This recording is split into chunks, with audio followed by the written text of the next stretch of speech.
Welcome to NYNJPA Weather, your weather source for the Northern Mid-Atlantic. This is the weekend forecast discussion, and I'm your meteorologist, Stephen DiMartino. First, we're going to look at the water vapor satellite picture as of 9 a.m. this morning, and it's really interesting what we're seeing here. We have a very well-developed area low pressure moving over southwestern Pennsylvania and heading towards the Hudson Valley. Now this green line, this is the moisture transport. The 850 millibar winds are anywhere between 55 and 70 knots over parts of the southeast, and that is just transporting a tremendous amount of moisture up through the coast and over the northern Atlantic and into the eastern Great Lakes, where in the eastern Great Lakes are getting a pretty impressive snowstorm. Now, what I want to point out is you see this black and red that's over the Ohio and Tennessee river valleys and back towards the Gulf Coast. That is sinking air. Sinking air is dry air, and it's important to point this out because that dry air is moving northeast and east-northeast. And what that means is that the precipitation that is moving over the northern Mid-Atlantic this morning is going to have a very sharp cutoff. Heavy rain and then dry conditions can be expected this afternoon into the evening hours. Of course, with this sinking air, it also means that the winds that are developing at the mid-levels will be able to sink down towards the surface, and that is going to produce some very windy conditions. This is our radar as of about 9 a.m., and you can notice here that the majority of the steady, heavy rain is basically sitting right over the New York City and Philadelphia metropolitan area, up through southern and central New England and much of central and western New York. Notice that the precipitation becomes a lot more scattered over parts of east central Pennsylvania and back through the Ohio Valley. That's because the main transport of moisture is basically focused along the coast, and that transport is going to shift east along with that dry air advection that I was just showing. So what we can expect is that the steady heavy rain will continue on through the rest of this morning, and then we'll get into more of a showery, heavy at times type rainfall, where we'll get a break in the rainfall, it will be dry, and then a heavy downpour, and then another break. That will continue through the early afternoon, but while that's happening, winds will continue to steadily increase. Why? Two reasons, and we can see those two reasons in the latest RUC model guidance at 850 millibars.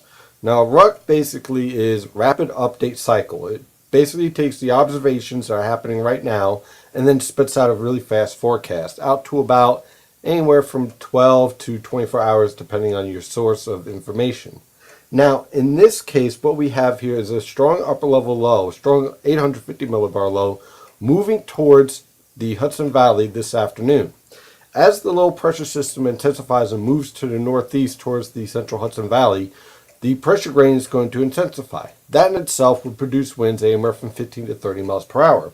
But notice at 850 millibars, the winds, now most of you may not understand how to read these wind bars, but basically the triangle that you're seeing here over parts of New Jersey, that's 50 knots, not miles per hour, knots, and then the lines each are 10 knots. So we're looking at anywhere from 50 to 70 knots at 850 millibars. And that's important because what's going to happen is that as our air starts to sink, again, remember that black and red portion of the atmosphere on the water vapor, as our air sinks and as the wind is able to mix down to the surface, we'll end up with wind gusts anywhere from 40 miles per hour to as high as 70 miles per hour. I think locations like the southern coast of Long Island, coastal New Jersey are a significant threat for very strong wind gusts from late this morning on through this afternoon and into the early evening hours. Use extreme caution. If you don't have to drive this evening, please don't. Stay indoors. If you are driving for the rush hour, take your time, especially if you have a high-profile vehicle. These winds are going to be rather strong this afternoon and evening. The good news is that this storm is a fast mover. Here we have the European model guidance at around 0Z tonight, which is about 7 p.m. And this low pressure is just booking towards the New England coastal waters. So the rain will be over. Temperatures start to fall back into the 30s. And yes, it will be windy, but the winds will start to decline as we head towards the late evening and overnight hours. So this storm moves in and moves out very quickly, which is great news. Anywhere from 1 to 2 inches of rain can be expected throughout much of the region, with rainfall amounts over 2 inches in a few isolated spots, especially if you get an embedded thunderstorm with very heavy downpours. I think the primary impact here, well, there's two. One, obviously the heavy rain leading to the potential for localized flash flooding. Remember, all that snowpack is melting too.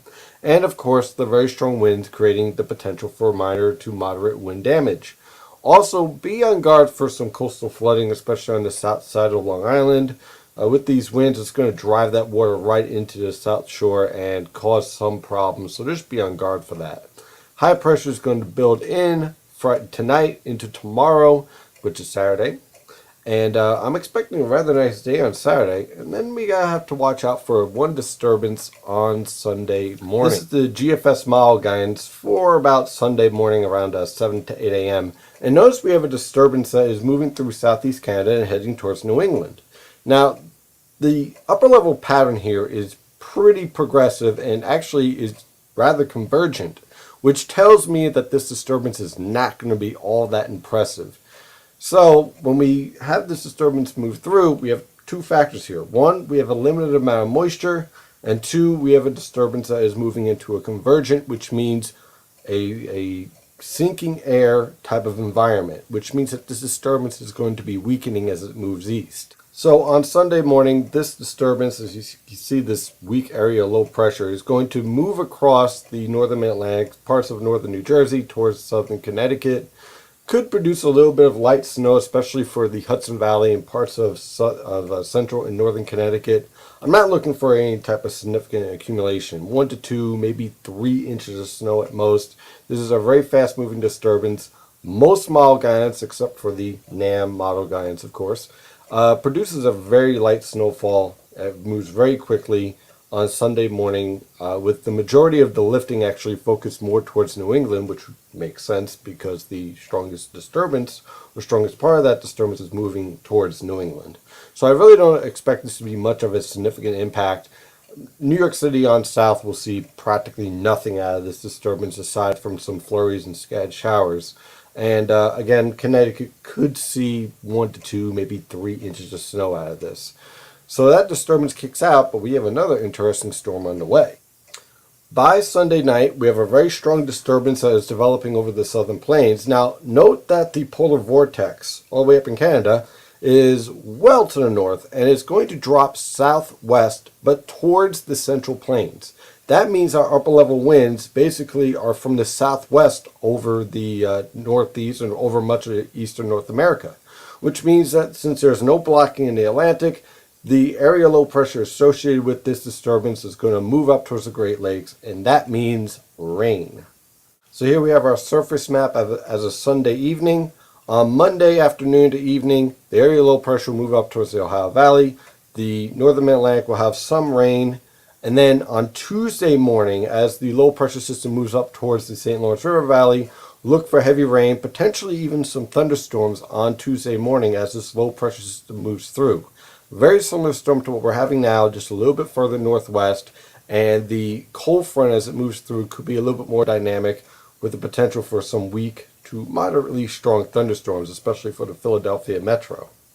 And then after that storm leaves, high pressure will be in control. There is some debate exactly how cool the temperatures will be next week, but for now I'm staying on the cool side with temperatures in the mid to upper 30s for highs. But if this high pressure system is just a little bit further east, we'll definitely be into the lower to mid 40s, possibly upper 40s by the end of next week. So after this storm on Tuesday morning, very nice tranquil conditions thereafter for the rest of next week. Thank you for trusting in NYNJPA Weather as your weather source for the Northern Mid-Atlantic. I'm your meteorologist, Stephen DiMartino. Have a great weekend.